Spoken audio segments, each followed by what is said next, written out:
beliau punya hak, saya punya hak, kamu punya hak. Ya. Tapi sampaikan keyakinan kamu. Mas Dhani punya keyakinan harus menggebu-gebu, harus yakin kok. Kan gitu. Ya. Tapi Mas Dhani salah kalau Mas Dhani memaki-maki orang itu. Jadi saya mau jelaskan juga bahwa sebenarnya memang Islam itu memang agama politik. Dari awal berdirinya bahkan dari Nabi Habib Haider Ali pasti tahu, sejak Nabi Muhammad meninggal itu peristiwanya adalah peristiwa politik. Ya. Sampai saat ini pengalaman hidupnya di dunia memang lebih kompleks Nabi Muhammad. Nabi Muhammad itu panglima perang, ya. Panglima perang itu megang pedang, bro. Ya. Dan nggak mungkin pedangnya cuma disarungin doang. Ya. Ya.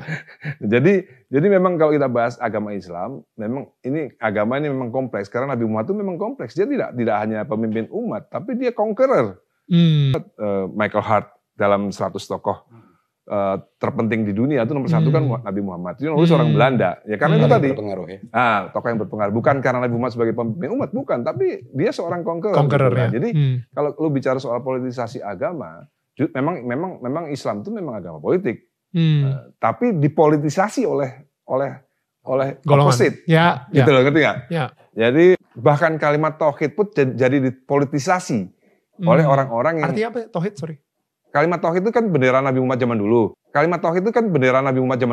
Oke. Dan ini Nabi Muhammad kalau perang, pasukannya itu pakai bendera tauhid itu. Oke. Nah, jadinya itu terus digunakan oleh HTI. Oke. Bendera itu digunakan oleh HTI. Ya.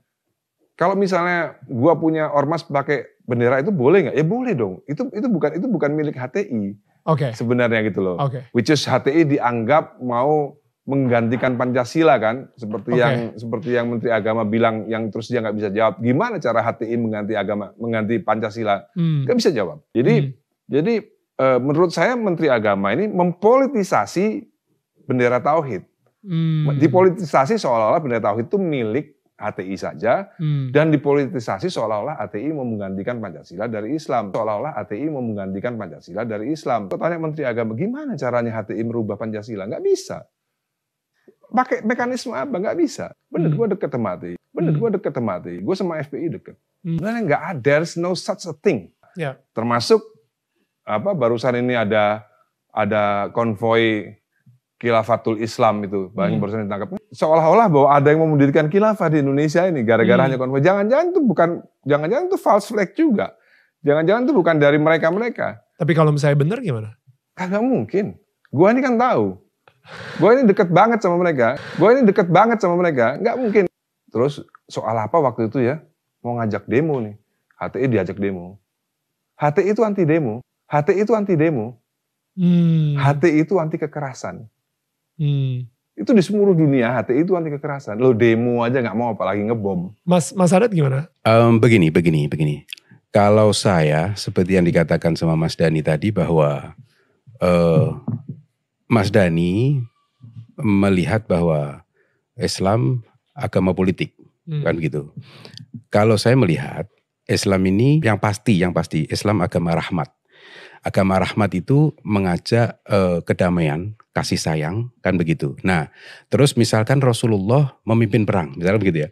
Nanti fahamnya seolah-olah Rasulullah itu berperang atas nama agama. Enggak, Rasulullah tidak pernah berperang atas nama agama. Makanya di Al-Quran disebut wala udwana illa 'alal zalimin. Tidak ada permusuhan kecuali kepada yang zalim. Jadi bukan karena kamu beda agama, kamu saya perangi. Enggak ada itu ajaran Rasulullah seperti itu. Nah, terus turun sekarang sampai ke sini. Mas Dhani membawa contoh misalkan setelah meninggalnya Rasulullah terjadi politik agama dan sebagainya. Oke, itu sejarah kan begitu. Kita tidak bisa pungkiri itu. Nah, ternyata sampai sekarang yang kita pahami agama dipolitisasi, tapi saya tidak sedang ingin berbicara seperti tentang itu. Indonesia serasi seperti Mas Dhani misalkan mau punya pendapat tentang HTI, itu haknya Mas Dhani. Maksud saya begitu. Orang yang tidak sepaham dengan Mas Dhani juga nggak apa-apa, tapi Sampaikan dengan argumen. Mas Dhani juga harus punya anggapan yang baik bahwa orang itu punya tujuan yang baik terhadap negeri ini, punya positive thinking kan gitu. Kalau seperti itu, itulah Indonesia Serasi. Yang saya maksud itu. Saya tidak ingin berbicara tentang bendera tauhid dan HTI. Enggak, bukan itu yang saya ingin bicarakan. Itu sudah ada yang lebih pandai. Tapi satu, Indonesia Serasi ingin bicara silahkan beda, tak mengapa, tapi bicaralah yang baik, tetap berkasih sayang. Sekarang misal ini contoh konkret aja. Saya nggak ada urusan sama Mas Dhani mau dukung siapapun atau tidak mendukung siapapun, karena beliau punya hak, saya punya hak, kamu punya hak. Tapi sampaikan keyakinan kamu. Mas Dhani punya keyakinan harus menggebu-gebu, harus yakin kok, kan gitu. Tapi Mas Dhani salah kalau Mas Dhani memaki-maki orang itu.